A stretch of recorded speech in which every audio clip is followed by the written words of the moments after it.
বন্ধুরা, চিরসখা ধারাবাহিকের আজকের পর্বে দেখানো হয়েছে বুবলাই স্বতন্ত্রকে বলে, নতুন কাকু, তুমি তো এই কথাটা আগেও বলতে পারতে। তুমি তো বলতে পারতে তুমি মাকে বাড়ি গিফট করতে চাও, তবে আর আমি এত ছোটাছুটি করে বাড়ি খুঁজতাম না। স্বতন্ত্র বুবলাইকে বলে, তুই ভাবলি কি করে তুই একটা বাড়ি খুঁজবি আর আমি কমলিনীকে সেখানে যেতে দেব? বর্ষা বলে, আমি তো এটাই বুঝতে পারছি না, আপনি যেতে না দেওয়ার কে? তখনই পার্বতী বলে, সেই তো, তুমি বা ওদের পারিবারিক বিষয়ে কেন কথা বলছো বলো তো? তখনই লক্ষ্মী পার্বতীকে বলে, শোনো পারো, একটা কথা বলি, তুমি তো আর সবসময় নতুনের সাথে ছিলে না, তাই এ বিষয়ে কথা বলো না। নতুনের সাথে আমাদের পারিবারিক সম্পর্ক কেমন বা কতটা সেটা তুমি জানো না।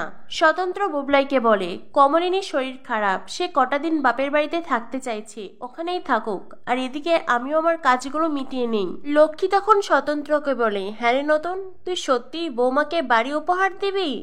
তোর ভেতরে যে একজন দাতা আছে সেটা আমরা সবাই জানি রে।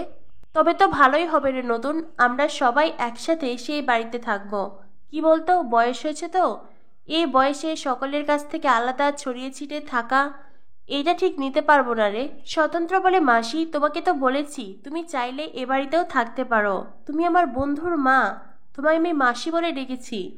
যবে আমি তোমায় মাসি বলে ডেকেছি সেদিন থেকেই আমি তোমাকে আমার মায়ের জায়গা দিয়েছি।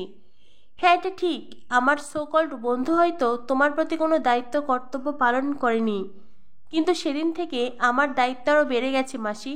সেদিন থেকে তোমার সব দায়িত্ব আমার, তাই তুমি এইসব নিয়ে একদম চিন্তা করো না। তখনই বর্ষা স্বতন্ত্রকে বলি, নতুন কাকু, তুমি যদি আমার শাশুড়ি মাকে বাড়ি বানিয়ে দাও তবে এটা তো ভালো ভালো কথা না। মানে এতদিন তুমি এই বাড়িতে ছিলে, আমার শাশুড়ি মা তো তোমায় আর কম সার্ভিস দেয়নি, তার জন্যই হয়তো তুমি এই বাড়িটা দিয়ে সব দেনা পাওনা শোধ করতে চাইছো। তখনই লক্ষ্মী বলে, ও কি নতুন বউ, তুমি এইভাবে কেন কথা বলছো? না মানে বৌমাকে যদি নতুন কোনো বাড়ি দেয়ও, তাতে তোমার এত কিসের আগ্রহ শুনি? বর্ষা বলে, বাড়ি ঠাম্মি, বুবলাই তো একটা বাড়ি খুঁজছিল যেখানে আমরা সবাই মিলে থাকতাম, আমার শাশুড়ি মাও সেখানে থাকতো। এখন যখন নতুন কাকু আমার শাশুড়ি মাকে একটা বাড়ি গিফট করছে, তো আমরা সবাই মিলে সেখানে থাকবো, সেটাই তো ভালো হলো, তাই না? তো নতুন কাকু, আপনি কি কোনো বাড়ি দিচ্ছেন নাকি ফ্ল্যাট? স্বতন্ত্র বলে, হ্যাঁ, তোমরা সবাই চাইলে সে বাড়িতে থাকতেই পারো, তবে একটা কথা মনে রাখতে হবে, সেই বাড়িতে থাকার কিছু শর্ত আছে, যেই শর্ত মেনে চলতে হবে। পার্বতী স্বতন্ত্রকে বলে, তুমি আবার এইসব কি কথা বলছো? হ্যাঁ, তুমি কমলিনীদিকে বাড়ি উপহার দেবে? তোমার এত টাকা আছে নাকি? আর যদি কিছু টাকা থেকেও থাকে, আমাদেরও তো সংসার আছে, তোমাকে তো সেটাও ভাবতে হবে। স্বতন্ত্র বলে, পার্বতী, আমার কত টাকা আছে কি নেই সেই নিয়ে তোমার ভাবার কোনো প্রয়োজন নেই। পার্বতী বলে, বারে, আমি ভাববো না, আমি তো তোমার স্ত্রী। স্বতন্ত্র বলে, না, তোমারও অধিকার নেই। একটা কথা মনে রেখো, আমি যখন স্বপ্ন দেখি, আমি যখন কোনো ইচ্ছে প্রকাশ করি, সেটা আমি করেই ছাড়ি, কারণ আমি এমন কোনো ইচ্ছা প্রকাশ করি না যার দাম আমি দিতে পারবো না, কিংবা যার দাম দিতে অন্যকে কষ্ট পেতে হবে। এই ধরনের ইচ্ছে আমি করি না। পার্বতী তখন স্বতন্ত্রকে বলে, তোমার প্রতি আমার সেই ভরসা আছে। স্বতন্ত্র বলে, আমার প্রতি যদি তোমার ভরসা থেকে থাকে, আশা করব আমার ইচ্ছেকেও তুমি সম্মান করবে। পার্বতী বলে, স্ত্রী হিসেবে আমি তোমার সব সিদ্ধান্তকেই সম্মান করি। স্বতন্ত্র বলে, স্ত্রী হিসেবে নয়, মানুষ হিসেবে করো, তাহলেই হবে। এরপর দেখানো হয় কমলিনীকে হসপিটাল থেকে ডিসচার্জ করা হবে, কে কত টাকা দিবে সে হিসেবেই চলছে। কাকামণি যদিও সব টাকাই দিতে চাইছেন, কমলিনীর বাবা বলে, আমি আসার সময় অল্প কিছু টাকা ব্যাংক থেকে তুলে এনেছি, সেই টাকাটা আমি দিতে চাই। কুর্চি বলে, বাবিল আমার কাছে কিছু টাকা দিয়ে গেছে, আর আমারও কিছু টাকা আছে কাকামণি, আমি সেটা দিতে চাই। কমলিনী কুর্চিকে বলে, দিদিভাই, তুমি তো এই টাকাটা তোমার ছেলের বিয়েতে খরচ করতে চেয়েছিলে, সেটা তুমি দিয়ে দেবে? কুর্চি বলে, আমার কাছে আমার ছেলের বিয়ের চাইতেও আমার বৌদিভাইয়ের জীবন বেশি দামি, তাই প্লিজ বৌদিভাই, তুমি আমায় এ বিষয়ে বারণ করো না। কাকামণি তখন কুর্চিকে বলে, তুমি যে এমন করে ভেবেছ, সেজন্যই তোমায় অসংখ্য ধন্যবাদ, কিন্তু তোমাকে কোনো টাকা দিতে হবে না কুর্চি, আমরা সবাই টাকা এনেছি। কুর্চি বলে, না না কাকাবাবু, আমি কিন্তু এই কথা একদমই শুনবো না, আমি কিছু টাকা দেবই। এরপরেই কমলিনী বলে, কাকামণি, কিন্তু এখন আমি যাব কোথায়? কাকামণি বলে, কেন, আমার ফ্ল্যাটে, আমার ফ্ল্যাট তো একদম রেডি হয়ে আছে। তখনই কমলিনীর মা বলে, না না, তুমি এখন আমার সাথে আমার বাড়িতে যাবে। ঠাকুরপো, আমি চাই কটা দিন আমার মেয়ে আমার কাছে থাকুক। কমলিনী বলে, তোমরা আমার গুরুজন, তোমরা যেই সিদ্ধান্ত নেবে সেটাই হবে। তবে ওই বাড়িতে থাকবো আমি, মিঠি আসবে, বাবিল আসবে, বড্ড বেশি ভিড় বেড়ে যাবে গো মা।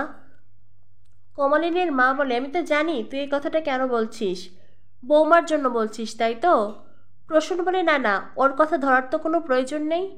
বুড়ি ভুলে যাস না, ওটা তোর বাড়ি, ওই বাড়িতে তোর অধিকার আছে, আর তুই তোর অধিকারে থাকবি। কমলিনী তখন তার মাকে বলে, কিন্তু মা, ওই বাড়িতে তো বুঝতেই পারছো এতদিন এক নিয়মে তোমরা সংসার চালিয়েছ, এখন যদি আমরা এতগুলো লোক গিয়ে উঠি, বৌদির তো রান্না করার একটা চাপ বেড়ে যাবে বলো। কমলিনীর মা বলে, ও তো রোজ এতজনের জন্য রান্না করে, আর বাড়তি দুজনের জন্য রান্না করতে পারবে না?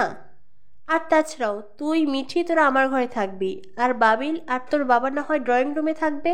কুর্চি বলে, ঠিক আছে বৌদি ভাই, তুমি তবে কটা দিন তোমার মায়ের কাছেই থাকো, আমিও না হয় আমার ছেলের বিয়েটা মিটিয়ে আসি।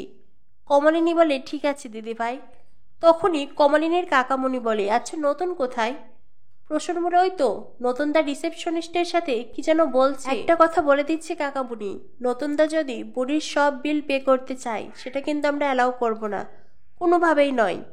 কমলিনীর বাবা বলে, একদম তাই, এমনিতেই নতুন কিছু টাকা দিয়েছে, আমি সেই টাকা ওকে ফিরিয়ে দিতে চাই, আর এক টাকা ওকে দিতে দেব না। কমলিনীর কাকামণি বলে, ঠিক আছে ঠিক আছে, সে না হয় পরে হবে ক্ষণ। কমলিনীর বাবা বলে, নতুন যদি সেই টাকাটা না নিতে চাই, আমি সোজার বাড়িতে যাব আর ওর বইয়ের হাতে টাকাটা দিয়ে আসব। তখনই সেখানে আসে নতুন। কমলিনীর কাকামণি নতুনকে বলে, তুমি আবার হসপিটালের ফাইনাল বিল পে করে আসনি তো? স্বতন্ত্র তখন কিছু বলতেই যাবে, রিসেপশনিস্ট বলেই ফেলে, হ্যাঁ হ্যাঁ স্যার তো সব বিল পে করেছেন। কথাটা শোনার পরেই কমলিনীর বাবা বলে, তুমি হসপিটালের বিল কেন দিতে গেলে? তখনই কাকামণি বলে, নতুন, হ্যাঁ মানছি তোমার কিছু দায়িত্ব আছে, কিন্তু আমাদেরও তো কিছু দায়িত্ব আছে, সেই দায়িত্বটা অন্তত আমাদের পালন করতে দাও। কমলিনীর মা বলে, আমার মেয়ের প্রতি ওর আবার কিসের দায়িত্ব, ওর তো কোনো দায়িত্ব নেই। কমলিনী বলে, নতুন ঠাকুরপো, তোমার যে অনেক টাকা আছে সেটা আমি জানি, তাই বলে আমার সব ব্যাপারে তুমি টাকা দেবে আর আমি সেটা মেনে নেবো, এটা ভাবলে কি করে?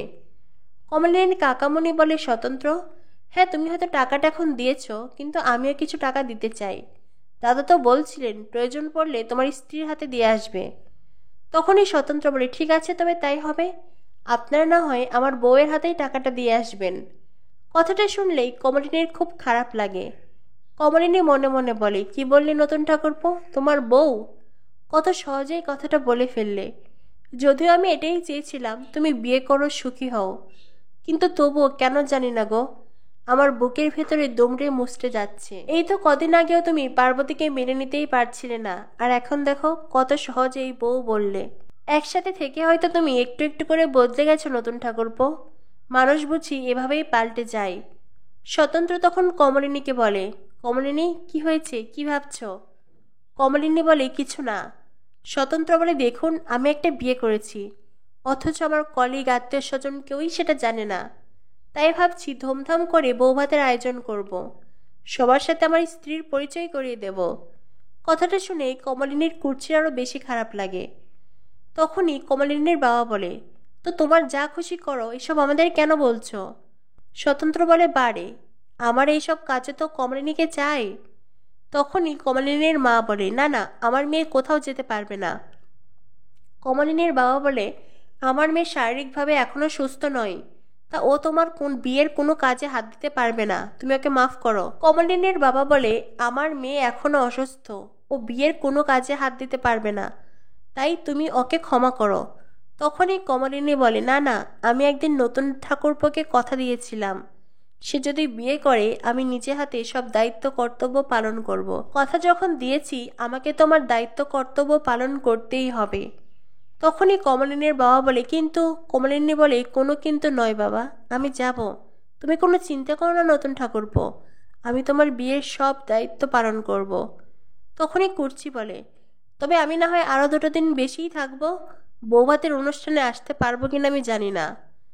স্বতন্ত্র বলে, এ কি, তোমাকে তো আসতেই হবে, তুমি না থাকলে হবে নাকি, তোমার বৌদিভাই থাকবে আর তুমি থাকবে না? কমলিনীর কাকামণি স্বতন্ত্রকে আবারও বলে, তবে ওই কথাই রইল, হসপিটালের সব বিল কিন্তু তোমাকে দিতে দেব না, কিছুটা আমরাও দেব। স্বতন্ত্র বলে, হ্যাঁ হ্যাঁ দেবেন, ওই যে আমার স্ত্রীর হাতেই দেবেন, যত খুশি দেবেন, আমি কোনো আপত্তি জানাবো না। কমলিনীর মা তখন বলে, বাবা, এই তো দুদিন আগেও বিয়েই করতে চাইতে না, আর এখন স্ত্রী স্ত্রী বলছো? স্বতন্ত্র বলে, বিয়ের গুরুত্ব তো আর আগে বুঝিনি, আর বউ যে কতটা মহার্ঘ সেটাও জানতাম না। কমলিনী বলে, ছি ছি নতুন ঠাকুরপো, সকলের সামনে দাঁড়িয়ে তুমি এসব কি কথা বলছো? তুমি যে বিয়ে করে বউ নিয়ে সুখে আছো, সেটা তোমার চোখ মুখ দেখেই আমরা বুঝতে পারছি। তার জন্য সকলের সামনে বলতে হবে বউ মহার্ঘ? এতটা নির্লজ্জ কবে হলে নতুন ঠাকুরপো? তুমি এতটা নির্লজ্জ হতে পারলে? তো বন্ধুরা, বুঝতেই পারছো আমাদের নতুন কাকু তার চিরসখাকে বিয়ে করে কতটা খুশি, আর অন্যদিকে নতুন কাকুর চিরসখা ভাবছে তার চিরসখা বুঝি পার্বতীকে বিয়ে করে খুশি। কমলিনী যখন জানতে পারবে স্বতন্ত্র পার্বতীকে নয়, বরং কমলিনীকে স্ত্রী হিসেবে মানছে আর তার সাথেই বিয়ে হয়েছে, কমলিনীর রিয়াকশন ঠিক কেমন হবে জানতে হলে দেখতে থাকো চিরসখা ধারাবাহিক। আর চিরসখা ধারাবাহিকের সকল আপডেট পেতে আমাদের সাথেই থেকো। ধন্যবাদ সবাইকে।